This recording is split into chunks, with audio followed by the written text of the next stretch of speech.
most anticipated games of E3 2012 is certainly an understatement. Here to join me for an exclusive demo of the game is Paul Sage, game director. Thanks for joining us, Paul, and we're going to dive right into gameplay because we're so excited to see this. Tell us about the project. So basically, the Elder Scrolls Online has been a franchise people have been familiar with for 20 years, and now you get to play it online. You get to play it with your friends, you get to play it with strangers. From the ground up, we've made it just so it's incredibly accessible, right? So you get in, we want to make sure that you can group very easily with people, so it's going to be one of the most accessible as far as socially. We have a lot of features planned. They're going to make it so you get together with your friends. Maybe you see them in the game, or maybe you see them offline and you say, hey, I want to go play Elder Scrolls Online. So that's going to be one of the big hallmarks. So here you'll see Daggerfall, which is something you haven't actually seen in 20 years, right? So this is, it's got a very rich, deep lore. And this is, as you can see the art style, so the art style is this, it's incredible, it spans all the cultures. Yeah, I mean, it's so big. I mean, obviously you had a lot of decisions to make in terms of the art style. How are we going to represent this in MMO form? The locations, places that you've talked about already, like Skyrim and Daggerfall and things like that. Where are we going to be able to go, and, how are we going to be able to explore as well?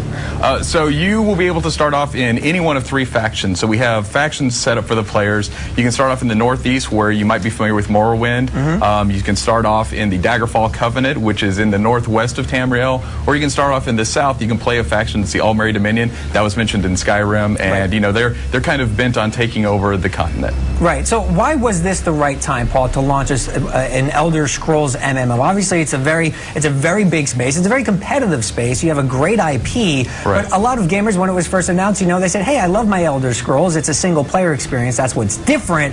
Why is this the right time for an MMO?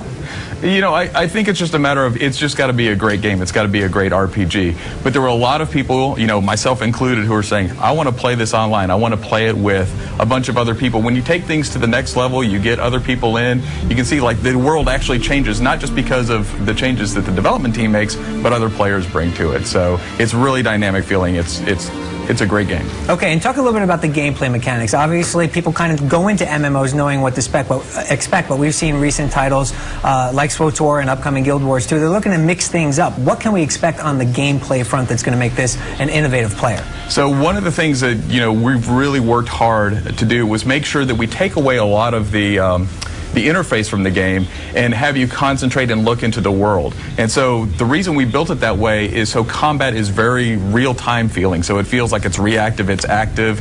As a player, you're blocking, you're using your health, stamina, and magicka stats to really affect combat. And so when players team up, they're not just teaming up and pressing buttons over again, but they're really reacting to what's going on in the world. Obviously, a very story-driven world here we're talking about with Elder Scrolls. I mean, the amount of depth that you have to work with is phenomenal. How are you distilling all that down to an accessible experience as well?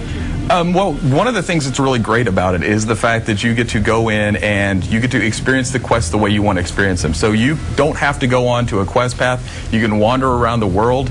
We'll actually have quests that come to you. So you'll see an NPC run over the hill. They'll grant you the quest. So you explore basically just how you want to explore. You play the game the way you want to play the game, essentially. And you're not on rails at all. It's a great open exploration.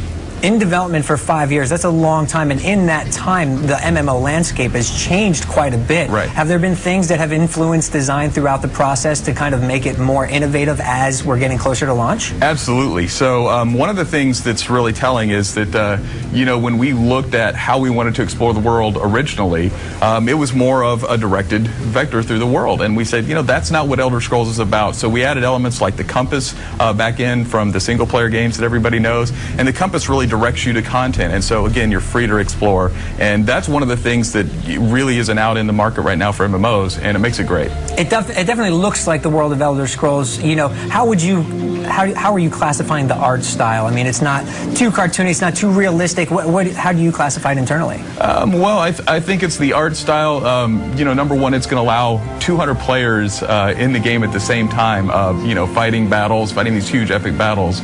And so for me, the art style allows that, while at the same time Romanian looks gorgeous, right? So it's fantastic. All right, Paul, I have so many questions, but I'm not the only one with questions. We're going to head over to Justine right now, who has a few questions for you from our fans on Facebook and Twitter. Justine, what do you got? Oh, we have some interesting tweets, of course, as always.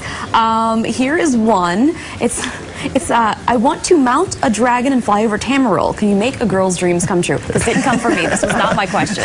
Well, that's really interesting. So we don't have, the time period we're set in the second era of Tamriel, and there's no dragons actually active at this time. So we won't have dragons because we're staying true to the lore. Mm-hmm. Let's see, we have some other ones too. You guys talked about the art style. Mia Culpepper is saying it feels like it's a little departure from Skyrim.